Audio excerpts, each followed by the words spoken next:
All right, thanks, Steve. Certainly, it was good to play on campus to open up our season last week on a Thursday night. I thought we had a real solid environment. But, offensively off to a fast start, and then defensively I thought we did the things that we needed to do, ran to the football, swarmed to the ball, tackled well in space. Certainly the kicking game, I think, was kind of a mixed bag. I mean, on the surface, we blocked a punt for a touchdown.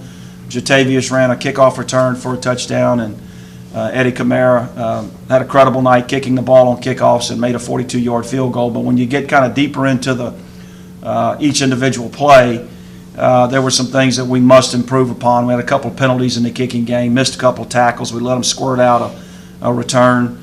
Regardless of who's in the game at what point in the game, you want to play clean the whole way through. So, and then we lost a fumble on punt return. That's a position, that's a work in progress. There may be a fourth guy added to the competition that's been practicing with us that he did not get a chance. So, usually when you go into the season, everybody wants to know who your quarterback is and your running back and your receivers and how many returners you have on defense. Nobody's asking you about your punt returner. But when you put it on the ground and you give your opponent a short field, it's a concern. And so we're continuing to evaluate that position and make some decisions to move forward. I thought our headliners played well, and what I mean by headliners is the guys that we all have recognized and have watched play for the last couple of years.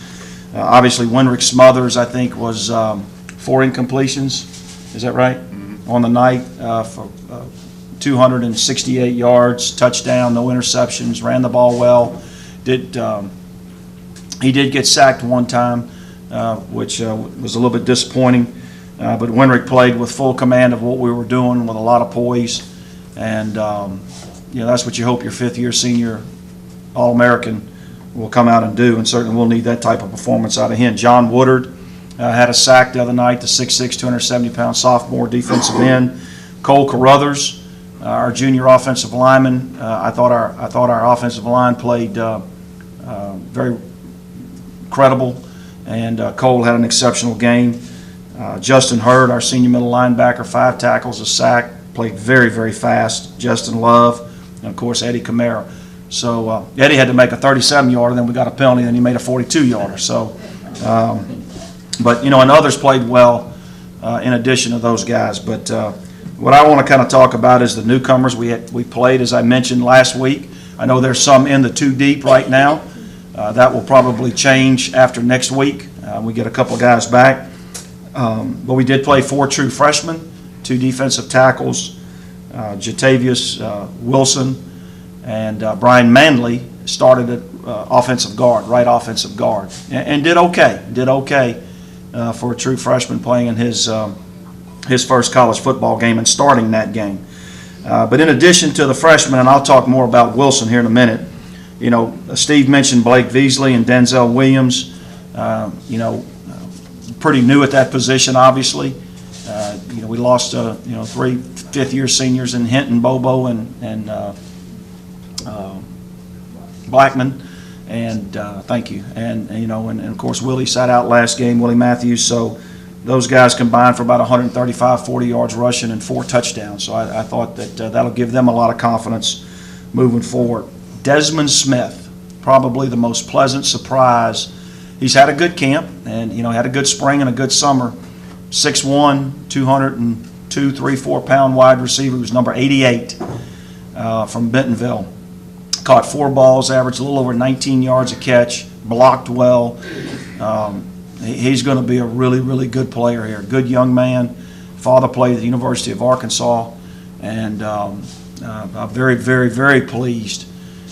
He was really kind of a real pleasant surprise for our offense. And, of course, Blake Gardner came in and caught 10 balls. He caught 2 last year and caught 10 Saturday. Courtney Whitehead, 81. We really couldn't get Courtney going too much, but I think he had 4 catches. But you can just see, I think he's number 81, just how physical he is. He's 222 pounds, 6'3", and they couldn't tackle him with just one person. And I thought the 2 true freshman interior defensive linemen played very physical. As a matter of fact, Jordan Tolliver had a sack. We had 2 sacks on the night. Woodard had 1, and Jordan Tolliver had the other. And then I mentioned the punter, John Harrison. He had 2 punts and averaged 45 yards. but we've got some things to clean up there as well. But I guess kind of the guy that stole the show was Jatavius Wilson. I've been kind of queuing up the press a little bit over camp and during the summer about this young man. Not very big, 5'9", 170 pounds, dripping wet probably. Just a tremendous young man, number one, very smart student, and one heck of a little football player. And we got him in the second play of the game, gave him a speed sweep, I think, pretty early. And then he actually dropped a touchdown pass and then was tackled on the 1 or 2 yard line. He could have probably had five touchdowns. And not stretching it too far. Catch one and get one more yard, and he'd have had 5 touchdowns. Now, I'm not ready to ordain him the offensive national player of the year yet. But certainly it's going to give him a lot of confidence and give us confidence to continue to involve him in the game plans. And I kind of said to master the obvious at the end of the game after met with the team, and I said, "Where's 14?" And I'm looking around, and oh, okay, there you are. I said, "You're probably going to help us, son. You're going to be all right. You'll be able to help us here moving forward. He's a good little player. You make him miss in a phone booth, and there's a role on our football team for a young man like that because he's electric with the ball in his hand." Challenges get a little bit more difficult this week with the University of Colorado. It's a challenging week for us in a lot of respects. We're leaving Thursday morning at 7:30 and fly to Boulder. We'll have a workout there at Broomfield High School just outside of Denver, and then make our home camp there at the Omni Hotel, and then we'll have a workout, brief workout at the university at Folsom Field on Friday night, and then play the game on Saturday. But what's challenging is we won't practice on campus, obviously, on Thursday, leaving at 7 in the morning. So we've got to get all of our preparation, all of our practice scripts, game plans, and so forth. Everything that we would normally do through a Friday, we've got to get done by Wednesday night. So long day yesterday, pretty late night Sunday, and all the nights leading up till whenever we leave on Thursday morning. Last year we had the greatest year we've ever had. 30-5, highest RPI we've ever had, highest ranking, beat Texas Tech at home. There are 330 Division I programs, like Steve mentioned. We're all lumped in there together. Only 2 won 30 matches during the regular season, us and Penn State. And Penn State, I know a lot of football fans out here, Penn State is the Alabama of college volleyball. So they've won 4 out of the last 6 national championships, and we happen to play them in 2 weeks in Florida. But last year, 2 out of 331 30 games during the regular season, we were one of them. And we went to the NCAA tournament, which was an incredible joy for us. Natalie Schock got to go, Charlie got to go. It was amazing. It's just an incredible experience and something we want to experience again. We've got goals that we've set as coaches for our program, and we want to go back. And we want to go back on a regular basis because that's the biggest on-court goal that we have. So this year, what we've done is we've tried to schedule so that if we have a hiccup during the season or a hiccup during the Southland Conference tournament, our RPI is high enough so that the NCAA committee has to at least consider us. And that's why we started the season in Kansas in Arizona last weekend, again this past weekend against Arizona, Kansas, and Morgan State. So we go to Arizona last year, and Kansas is coming off their best season in history, and they have everybody back but one middle blocker. We're coming off our best season in history, and we lose 1/3 of our offense. A stud outside hitter, Jesse Hayes, student athlete of the year, just a bazooka for an arm swing, just incredible volleyball player, and a middle blocker who started from the time she stepped on campus, Taylor Hammonds. But we've had such an incredible preseason and practice, and sometimes these girls go 4 and 5 times a day. And we went into it knowing that we needed the win for RPI purposes and felt good about it. I mean, nobody thought we would win.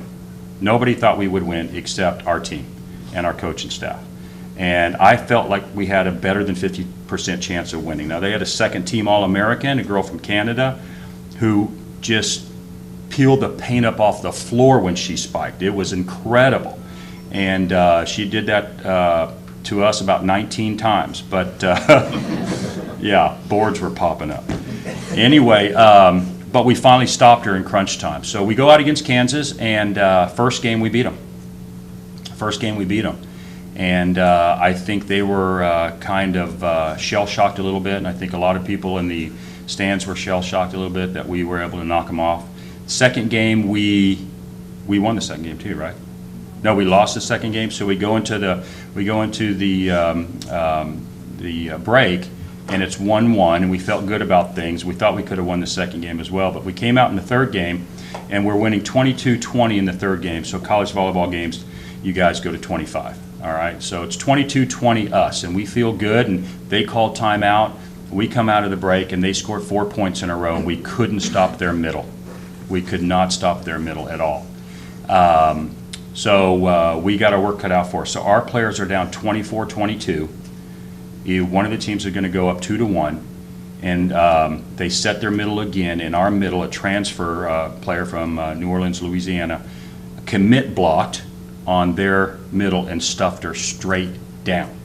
And it was great, and we went nuts, and we had all the momentum. We score 4 points in a row, and we win 26-24. Then we beat them in the fourth, 26-24.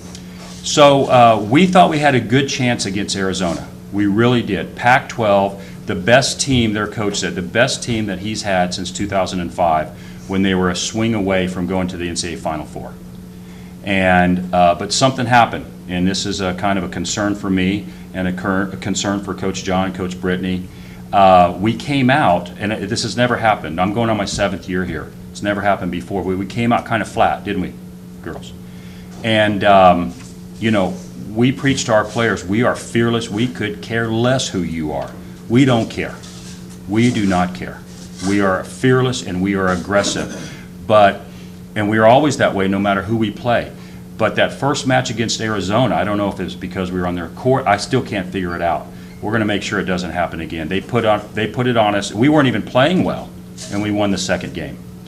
Or we won the third game. But their coach breathed a sigh of relief after that, and I'm thinking, I wish we could play you guys again right now. Because we you know, in defense of them, they are a top 20 team, in my opinion, maybe even higher, top 15. And they kept us out of things we like to do. When we have our rhythm, we don't care who we play. We just couldn't find our rhythm. Rhythm's a very, very important factor in volleyball. And so they beat us, and I was a little animated during the break of that game. And we came out in the third game playing like Sugar Bear volleyball. We beat them, and then they beat us, I think, 25-22 in the fourth game.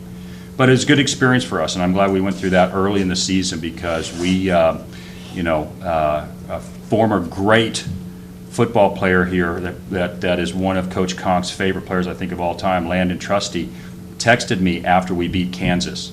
And Landon said, you know, my nickname is Fatchmo. He says, hey, Fatch, you know, you're only as good as your last game. You're only as good as the day you play. You know, that game's over. Focus on Arizona. And I think I slipped up a little bit probably as a coach, and for whatever reason we didn't give it like we gave it against Kansas. This weekend we've got Jackson State, UA Pine Bluff, Texas Pan American, who's actually better, and Louisiana Monroe. And it's not like Arizona and it's not like Kansas, but it is at home, and we need to play one preseason tournament at home every year. That's imperative for our program. Just to sleep in our own beds, get rest, get ready for our conference season, and so we're trying to get the bigger names in here, but it is difficult. It is difficult.